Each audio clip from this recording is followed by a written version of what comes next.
Day 1.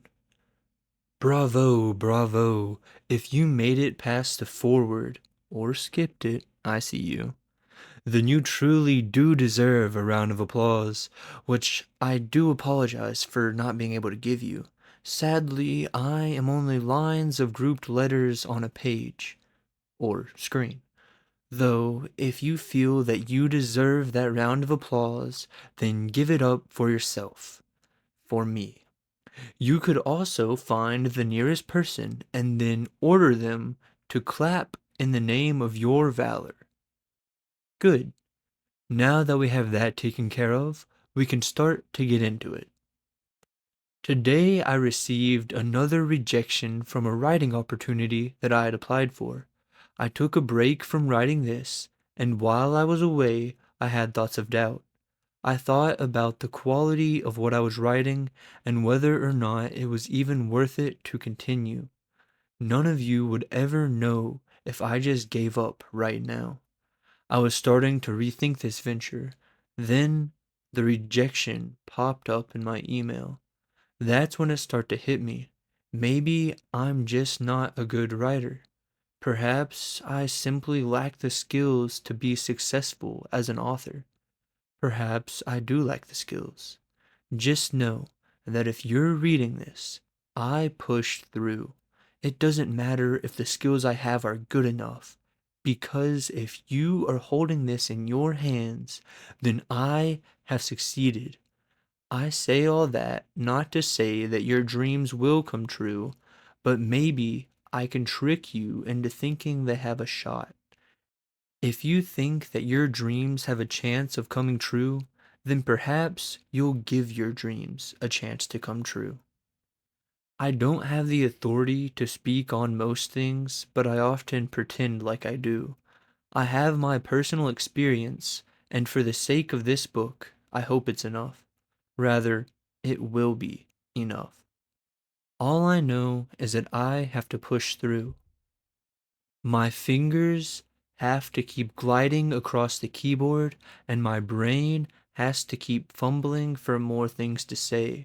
If I let myself stop typing for long enough, then I may be buried under the weight of time, never to raise my head again. Don't stop.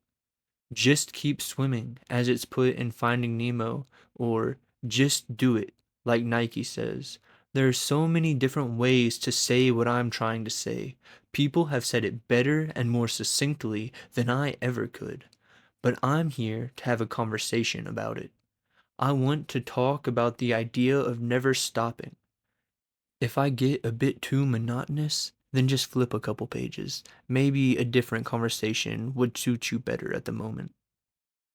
A lot of my examples will have to do with writing, because that is the area I am most familiar with. But if you squint and do a bit of imagining, maybe some of this stuff can apply to other things. Okay, let's get on with it. First, I would like to clarify that I don't mean that you can never take a breath. Quitting is something that you do in your mind before you do it physically. You have to make up your mind to quit something before you actually do the quitting. It is the mental quitting or stopping that I'm speaking against here. However often you take the time to push towards your goal, keep it in your mind. Now, to take a break from that. Yes, I'm aware I was getting a bit preachy.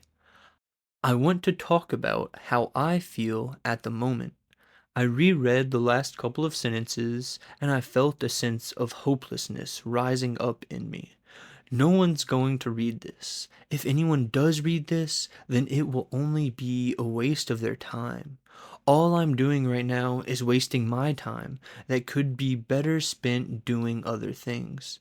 I'm wasting your time that could be otherwise spent doing any number of things. But that isn't it. That isn't the point. This whole book is about making a point to you and a point to me, a point to everyone. By golly, if I can't make a decent book, I will make a decent point. A point about finishing what you start. It's not something I have shown a very good ability to do. So with this stupid thing, I will push through. Right now, I can only imagine what my dear friend and often writing partner will be thinking as he reads through this, how I'll share the document with him and nervously await his response. I'll probably say something along the lines of, I know it's bad, but how bad? And then I will see the bubble notifying that he's typing. Every second that the bubble is on the screen is going to be an eternity as I wait for him to tell me the truth about what an absolute drag this book is. I anticipate a message like, it's certainly something. But in the end, he'll help me through the process to get this thing out to the public. That's just how he is. I told him that this was going to be the first thing I published, and I'm sure he'll support that. For reference, he is also an author who, at the time of writing this, has no formally published works or finished book drafts.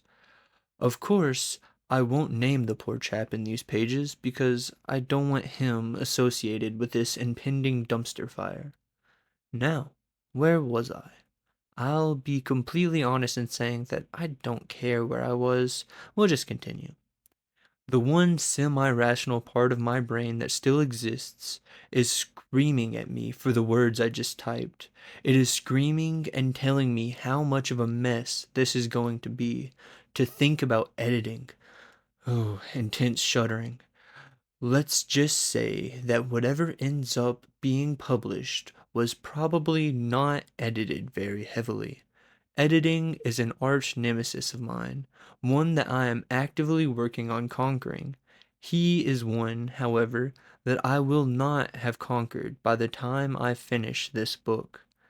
Hopefully, I can catch most of the spelling and grammar mistakes, but past that, this is all natural, which, for writing, probably isn't the best thing, especially when the author is one that has been rejected many times over for the works that he put the work in to edit. I think this just about marks the end of today's ramblings. I have almost reached the word count that I need to in order to keep this monstrosity on pace. 1,565 words at this point.